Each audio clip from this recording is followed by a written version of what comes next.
Bienvenue dans cette nouvelle Podweek dédiée à la congélation de mes ovocytes. Après avoir lancé une FAQ sur Instagram où j'ai reçu pas moins de plus de 300 questions, je me suis dit que te raconter toute l'histoire serait trop longue en un seul épisode. Donc, j'ai décidé de faire 6 épisodes en mini-série pour reprendre les grandes thématiques. Et avant de parler de la thématique du jour, n'oublie pas de t'abonner à ma chaîne, ça m'aide beaucoup, moi et ma team. Et aujourd'hui, on va donc aborder sans doute le sujet qui attise le plus de curiosité, à savoir comment ça se passe avant, pendant et après la ponction et l'intervention du coup pour récolter mes ovocytes. Donc si tu n'as pas écouté l'épisode d'avant, j'en étais restée au fait que j'avais dû booker donc mes vols pour aller à Barcelone. Et donc j'arrive la veille de la ponction. C'est une très très forte recommandation de la clinique, donc d'arriver la veille. Potentiellement, tu peux repartir le jour J de la ponction, mais moi j'avais préféré ne pas prendre de risques et du coup prendre 2 nuits à Barcelone pour avoir le temps d'emmagasiner entre guillemets ce qui m'était arrivé. J'avais donc réservé un hôtel à peu près à 10 minutes à pied de la clinique. L'hôtel était très très bien, mais vraiment je suis allée sur le côté pratico-pratique. Je voulais pas perdre de temps dans les transports. Je savais déjà que j'allais être suffisamment stressée, etc., etc. Et donc du coup, je suis arrivée plus tôt le soir. Finalement, je suis partie de Bordeaux peut-être vers 13-14 heures. Et du coup, je suis arrivée en début de soirée à Barcelone. J'ai rien fait à part me reposer et conscientiser, entre guillemets, ce qui est en train de m'arriver. Et en fait, à la base, la clinique m'avait envoyé une liste de recommandations pour l'intervention. Et il se trouve qu'il y avait une ligne qui va te paraître complètement futile, mais qui m'avait un peu stressée. En fait, c'était indiqué qu'il fallait venir sans vernis. Sauf que tu t'en doutes, j'ai été prévenue même pas 48 heures avant pour la ponction, donc impossible de trouver un rendez-vous pour défaire ma manucure parce que du coup je ne peux pas le faire moi-même vu que j'ai des ongles en billab et en gel. Donc du coup j'avais gardé mon vernis et je pensais aller à la clinique avant pour leur poser la question et si jamais j'avais le temps de le faire à Barcelone, je l'aurais fait à Barcelone. Bon, au final, je suis arrivée beaucoup trop tard juste pour aller à la clinique. Je me suis dit que ça allait pas non plus poser un énorme problème. Spoiler alerte, personne ne m'a rien dit. Donc si jamais toi aussi t'as la flemme d'enlever ton vernis, enfin moi pour le coup c'était pas une question de flemme, mais ça peut arriver, bah sache que a priori il n'y a pas vraiment de souci là-dessus. Et donc il faut être bien à jeun. Et aussi autre chose qui m'avait un peu étonnée, en fait j'avais signé tous les documents de façon électronique puisque bah je n'étais pas allée à Barcelone juste pour la ponction. Et elle m'avait dit de revenir avec tous les papiers au format papier et signer manuscritement parlant. Donc au début j'étais un peu en mode genre ok du coup ça sert à quoi de me faire signer électroniquement, etc., etc. Le fait est que je comprends parce qu'il y a une partie où ça t'engage à passer à l'étape d'après. Et je comprends aussi le côté signature manuscrite, vrai papier, tout ça, parce qu'on parle quand même de consentement pour faire congeler mes ovocytes, on parle du consentement pour l'anesthésie générale, on parle du consentement pour le stockage, on parle de plein de choses et à mon avis on rigole pas trop avec ça. Donc au final après j'ai compris pourquoi est-ce qu'on m'avait demandé de revenir avec tous les papiers signés. Bon du coup tu t'en doutes, j'ai essayé d'aller au lit tôt mais j'ai pas vraiment réussi à dormir. Donc le matin je suis partie vraiment très tôt, à jeun, donc pas de café, pas de petit déjeuner, juste focus pour arriver à la clinique. Et du coup là on arrive devant la clinique. Alors franchement de l'extérieur c'est pas une clinique qui fait grande clinique, luxueuse, tout ce que tu veux. Mais par contre une fois que tu rentres dedans, là tu vois que t'es à la pointe de la technologie, en tout cas sur le côté PMA, FIV, congélation des ovocytes, etc. etc. Et du coup je suis arrivée et on m'a tout de suite parlé en français. Donc ça m'a aussi beaucoup rassurée. Ils avaient bien mon rendez-vous pour la ponction. Du coup la dame de l'accueil me met mon bracelet avec mon QR code pour bien qu'on puisse me suivre en fait dans tout le process. De là, on nous demande de patienter un petit peu, quelqu'un va venir nous chercher. Et donc là, c'est Marina qui vient nous chercher à l'accueil de la clinique et qui nous dit qu'elle va nous emmener dans une salle d'attente privative. Donc on rentre dans la salle d'attente qui est très très stylée. Il fait très froid. Je me rappelle que j'avais pas du tout anticipé de prendre un pull, sachant que dehors à Barcelone c'était la canicule, il faisait ultra chaud, il faisait genre 38-39, un truc comme ça. Et puis de là, elle me dit je vous laisse 2 secondes, je vais prévenir le bloc qui peuvent commencer à préparer la salle d'opération. Du coup, on a dit ok. Elle revient. De là, du coup, elle me demande tous les papiers.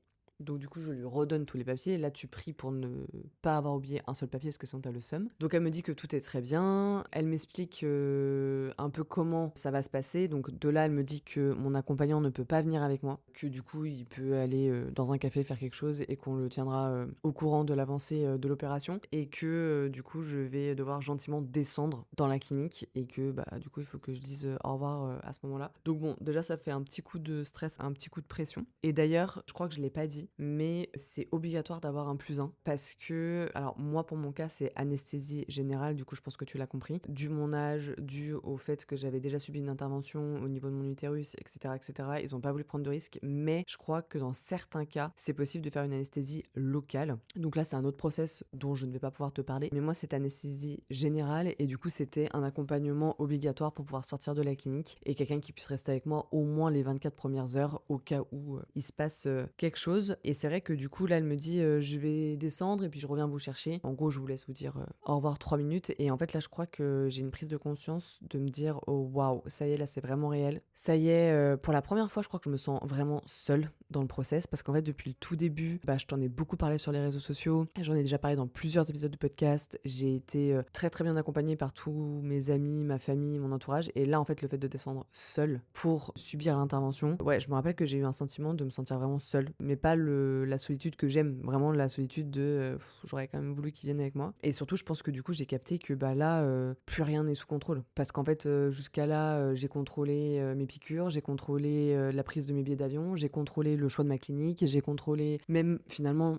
les dates, parce que c'est moi qui ai choisi de faire ma ponction à ce moment-là, parce que pour rappel, tu te fais ponctionner au 2e jour de tes règles. Donc en fait, j'aurais pu choisir de le faire encore dans 6 mois, ou tu vois. Donc je contrôlais tout. Je contrôlais mon corps, je contrôlais les gens qui m'entouraient, et en fait là, bah, je contrôle plus rien. Je peux juste suivre Marina, et heureusement que Marina était adorable et qu'elle parlait un français parfait. Mais j'étais quand même, voilà, je dirais pas que j'étais angoissée, mais en tout cas, j'étais pas sereine, quoi. Et du coup, là, elle me montre en fait mon endroit pour me changer. C'est un peu mon endroit à moi. Donc j'ai ma salle de bain privative, j'ai le lit, j'ai de quoi me déshabiller, etc. Et donc là, justement, elle me dit, on vous met pas dans le lit pour vous emmener au bloc, on va vous emmener au bloc à pied, mais du coup, il faut que vous vous déshabillez entièrement, que vous mettiez cette blouse. Donc c'est une blouse vraiment, tu sais, genre t'as juste un nœud au niveau du cou, donc clairement, genre on voit tout ton dos, t'es 100% à Walp, et des chaussons avec des charlottes pour mettre sur les chaussons et une charlotte pour mettre sur ma tête, bien sûr. Et donc, du coup, bah, je commence à me préparer, etc. Elle revient me chercher. De là, on marche un petit peu dans les couloirs, donc vraiment, il faut s'imaginer des couloirs ultra stériles. Et d'ailleurs, on passe devant la salle où je les vois manipuler, en fait. Genre, on voit les cuves de congélation. Je pense que c'est pour rassurer aussi la cliente, la patiente à ce moment-là. Voilà, et en fait, elle m'explique que ça sera ma salle de réveil, c'est vraiment ma pièce à moi, ce qui est plutôt sympa, c'est toujours sympa quand tout est un peu plus privatif et voilà. De là, elle me dit, il faut absolument par contre que vous fassiez pipi avant qu'on vous emmène au bloc. Du coup, j'avais déjà bu beaucoup d'eau parce que je le savais. Et voilà, et en fait, je sais pas, genre d'un coup, ça m'a rajouté une autre charge de, tu sais, de me voir dans cette blouse toute seule dans un autre pays, faire quelque chose que je pensais encore pas faire 6 mois avant. Vraiment, tu sais, t'as genre toutes tes identités qui s'effondrent. Genre j'étais en mode, ok, là je suis plus créatrice de contenu, je suis plus une voyageuse, je suis plus une formatrice, ni une coach, je suis même plus, pas genre une fille ou une mère, quoi. Je suis juste moi en fait, à poil, en train d'attendre qu'on me ponctionne mes oocytes. Mais voilà, du coup, Marina, je pense, sentait que je commençais un peu à stresser. Du coup, elle m'a pris la main et elle m'a dit, je vais vous aider à vous installer du coup sur le siège. Et en fait, là, quand tu rentres dans la pièce, alors comme j'avais déjà subi une intervention de l'utérus, je connaissais à quoi ressemblaient les pièces, etc.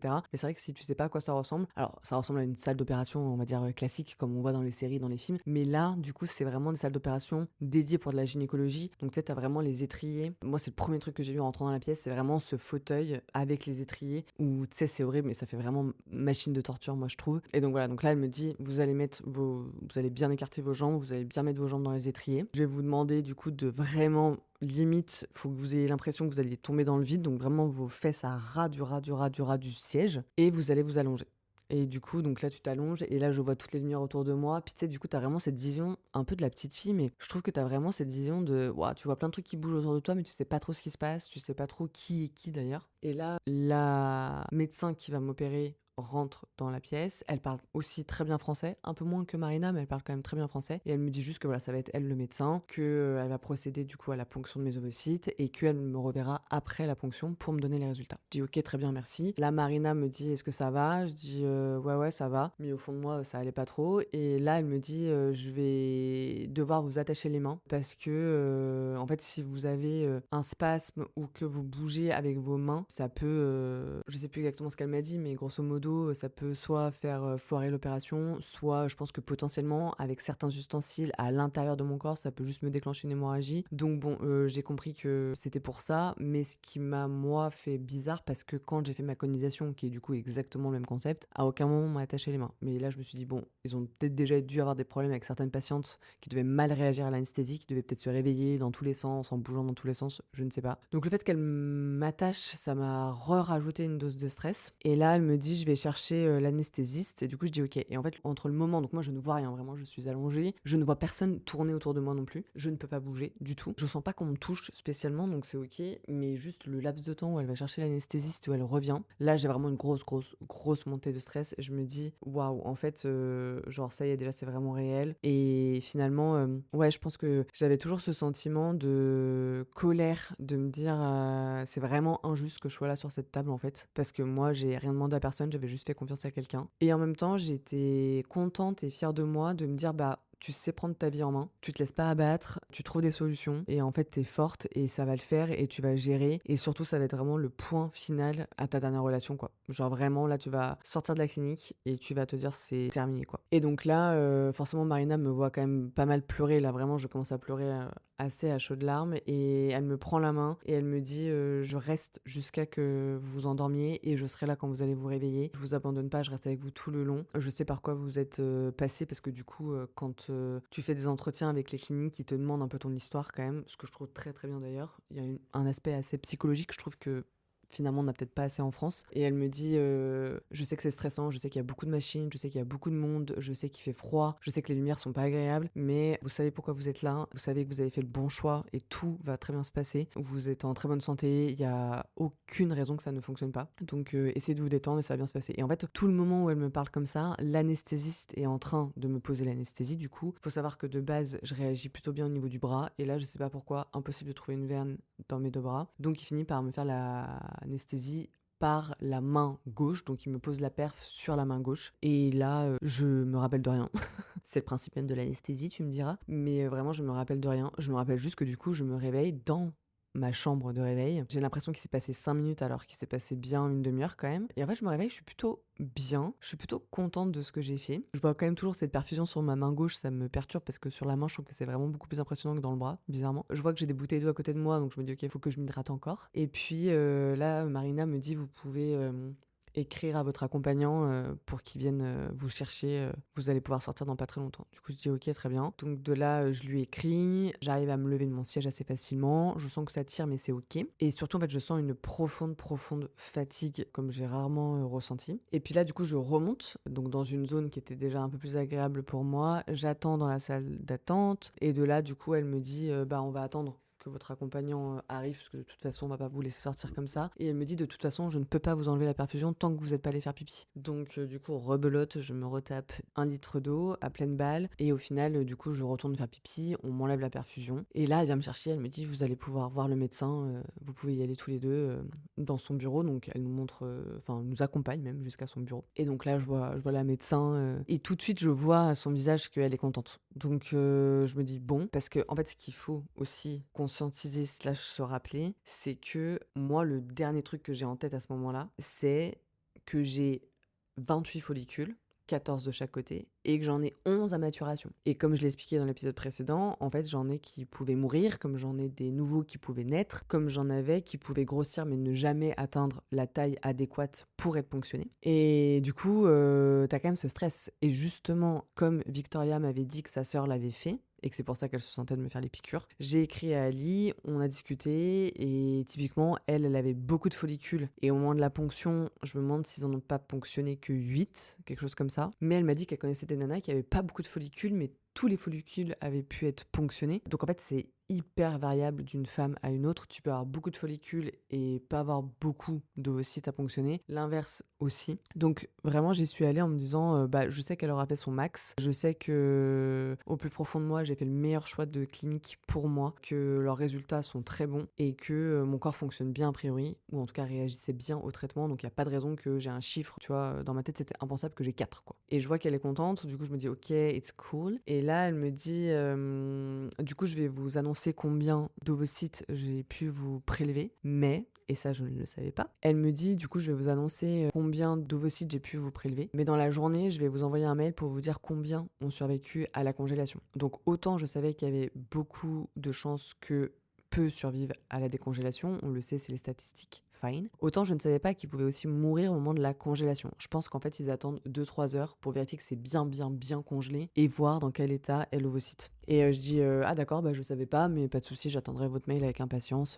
Merci du coup de m'avoir expliqué tout ça et de m'avoir prévenu. Et là elle me dit bonne nouvelle, on vous a ponctionné 20 ovocytes. Et là, vraiment, je crois que j'en reviens pas. Mais je crois qu'elle aussi n'en revient pas et je crois qu'elle l'a dit... je sais plus comment est-ce qu'elle l'a dit parce qu'encore une fois, elle parlait pas hyper bien français. C'était un peu... ouais, elle avait l'air de dire que pour mon âge, c'était vraiment un excellent chiffre et que vraiment mon corps fonctionnait très bien. Que limite, fallait que je fasse un peu attention, quoi, vu que j'ai pas de contraception. Et du coup, j'étais en mode genre, waouh, exceptionnel. Mais au final, pareil, j'étais pas... Alors, j'étais soulagée, je dirais à 50%. Et en fait, je savais que les 50 autres pourcents, ça serait quand j'allais recevoir le mail pour savoir combien avait survécu à la congélation, quoi. Mais bref, du coup, je lui dis merci, etc. De là, du coup, je vois Marina une dernière fois et elle me donne les dernières instructions, entre guillemets, en me disant que faut que je boive beaucoup d'eau, pas de sport et pas de rapport sexuel 3 à 5 jours après la ponction. Ce à quoi j'étais très contente parce que quand tu fais une conisation, c'est pas de sport et pas de sexe pendant 4 à 6 semaines, donc c'est quand même pas le même délire. Et elle me dit surtout prenez du Doliprane pendant 48 heures, même si vous avez pas mal, prenez du Doliprane. Du coup, j'étais en mode genre ok, fine, on fait comme ça. Et donc, du coup, on nous raccompagne gentiment. Ah non! Alors du coup, avant, petit sujet que j'ai pas abordé parce qu'en fait, je vais re-aborder le sujet sur le budget, mais tu peux choisir de congeler 1 an ou 3 ans tes ovocytes. Et donc du coup, moi j'ai choisi 3 ans parce que bah en fait, je me vois pas commencer à faire ce process dans 1 an. Et en fait, bah 1 ou 2 mois avant la fin des 3 ans, ils te redemandent est-ce que vous les utilisez, est-ce que vous les restockez pour 1 an, est-ce que vous les restockez pour 3 ans, est-ce que vous voulez faire une partie en don, etc. Donc bien sûr que ça allait dépendre aussi du nombre d'ovocytes qui allait finalement survivre à la congélation. Mais vraiment, je suis sortie de la clinique, du coup, j'étais hyper soulagée. Et donc, moi, j'ai choisi de les stocker pour 3 ans, tu l'auras compris. Donc, du coup, je pars vraiment l'esprit beaucoup plus léger, une page se tourne, j'ai coché un truc de mon vision board 2026 parce que du coup pour rappel, si t'as écouté tous les épisodes d'avant, ça remonte quand même à janvier cette histoire. Je me dis aussi que potentiellement là aussi j'ai 50% de chance du coup de ne pas avoir besoin de faire de deuxième cycle. Donc franchement, je suis quand même hyper confiante, je suis assez sereine, je suis aussi très fatiguée. Donc au final, on sort de la clinique, on rentre à l'hôtel, je me tape une sieste de l'espace. Je me demande si j'ai pas dormi 2 ou 3 heures. Et au final, après, on sort, on va voir la Sagrada Familia, on se balade un petit peu. Et en fait, finalement, j'ai vécu une journée assez normale. Et limite, j'avais oublié que je devais recevoir ce mail, quoi. Et donc, tu t'en doutes, à un moment donné, je reçois le fameux email. Franchement, j'étais en panique à l'idée de l'ouvrir. J'étais genre, mon Dieu, ça y est, c'est vraiment le point final. Cette journée ne se sera jamais terminé émotionnellement. À partir du moment où je suis arrivée à Barcelone à 5h la veille, jusqu'à 5h le lendemain, j'étais en PLS total. En fait, tout pouvait basculer dans un sens ou dans un autre. Et du coup, là, j'ouvre le mail. Et là, je vois le mail qui dit « Pour rappel, on vous a ponctionné 20 ovocytes et nous sommes heureux de vous annoncer que 19 ont survécu à la congélation. » J'ai donc 19 œufs à ma disposition, je peux faire potentiellement 19 bébés. Alors on sait qu'il y en a beaucoup qui vont pas survivre à la décongélation si un jour j'ai besoin de décongeler. Mais je me sentais vraiment... En fait, je crois que j'ai pas vraiment montré un soulagement, du bonheur. J'ai pas spécialement rigolé, j'ai pas spécialement pleuré. Je sais que par contre, j'ai screené le mail et je l'ai envoyé à toutes mes meilleures amies. Et au final, j'ai même pas vraiment voulu vivre le truc comme une victoire, etc. Alors qu'en soi, c'en est une. Hein. Mais vraiment, j'étais en mode genre, ok, ça c'est fait. Je réalise pas trop encore. Je sais juste que j'ai pas besoin de faire de deuxième cycle. Donc j'ai pas besoin de me retaper un deuxième traitement, j'ai pas besoin de repayer une deuxième fois, j'ai pas besoin de m'infliger ça psychologiquement parlant, ça fait quand même une grosse charge mentale en moins pour tout en fait. Et du coup j'étais en mode genre waouh, ok, c'était vraiment intense, quoi. Et je suis hyper contente de l'avoir fait. Et voilà, vraiment tout le parcours, quoi, des examens à Bali, à demander les ordonnances, à faire les examens sanguins, puis retourner après en Europe, passer par Paris, puis après Bordeaux, puis après Barcelone. Enfin, franchement, c'est lunaire. Et 6 mois avant, je pensais déjà de pas en être capable. Et je pensais encore moins juste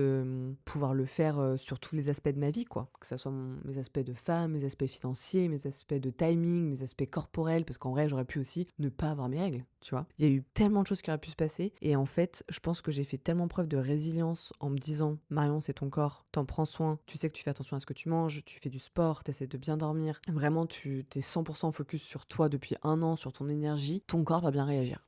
Donc après on y croit pas, mais ça reste de la manifestation. Je me suis vue en début d'année quand j'étais à Dubaï, congeler mes ovocytes et que tout allait bien se passer, que j'allais faire les meilleurs choix pour moi, que personne n'allait donner son avis, que personne n'allait me juger et c'est exactement ce qui s'est passé. Donc vraiment juste là, j'ai la paix. J'ai la paix par rapport à tout ce que j'ai vécu. Et du coup, le soir, on est parti faire un resto, on a dormi à l'hôtel et le lendemain matin, l'avion était très très très tôt. Et je sais qu'on va me poser la question, c'est pas douloureux. La sensation post-opératoire ressemble beaucoup à la conisation, si t'as déjà vécu une conisation, ou à des règles très douloureuses. Ce qui du coup, moi de base n'est pas mon cas, j'ai pas de règles douloureuses, mais par contre j'avais subi une conisation. Donc en fait, ça fait des crampes et ça tire un peu. Mais franchement, le Doliprane fait vraiment bien effet, donc juste bien avoir du Doliprane sur soi. Dormir, boire beaucoup d'eau, essayer de toujours avoir un esprit un peu positif autour de soi. Et vraiment, je pense que c'est une de mes plus belles histoires de cette année. En fait, je me dis vraiment, là, du coup, on est à plus que la moitié de l'année 2026, mais j'ai vécu des trucs de dingue, quoi. Je me dis, j'ai quand même vécu la guerre à Dubaï, et là, j'ai fait congeler mes ovocytes, et du coup, j'ai trop hâte de voir ce que je vais faire sur mon restant de l'année. Dans quelques jours, d'ailleurs, je pars faire une retraite, parce que ça a toujours été mon rêve de faire ça, pour justement faire un bilan de l'été et du coup des 8 premiers mois de l'année. C'est vrai que juillet-août, c'est toujours un truc un peu bâtard pour moi, c'est que en fait, j'aime bien m'arrêter au 30 juin et juillet-août, c'est toujours 2 mois un peu reset et après, j'aime bien recommencer au 1er septembre au taquet, que ça soit sur ma partie pro, perso, tout, routine, nanani nanana. Et juillet-août, c'est toujours un peu 2 mois expérimentaux où j'ai envie de tester des nouvelles habitudes, des nouvelles routines, où je vais faire des trucs un peu ouais, que je pourrais pas faire le restant de mon année. On va dire ça comme ça. Même si en soi, je pourrais faire ce que je veux avec le métier que j'ai, tu t'en doutes. Mais ouais, là, du coup, j'ai vraiment trop hâte. Du coup, des semaines qui arrivent, de cette retraite, de pouvoir vraiment écrire sur papier tout ce que j'ai vécu, tout ce que j'ai ressenti. Parce qu'en fait, j'ai pas pu le faire. J'étais tout le temps avec des gens, tout le temps. Parce qu'après, je suis rentrée à Bordeaux. Et après, du coup, tu le sais déjà parce que j'ai déjà fait un épisode dessus. Mais c'était les 30 ans de mon petit frère en Corse. Donc, on était nombreux dans la même maison, etc. etc. Et là, du coup, je suis tout juste rentrée de Bali. Je suis aussi, du coup, entre guillemets, en pré-lancement parce que je reçois tellement de demandes pour rejoindre mon programme que ça me demande pas mal d'énergie aussi de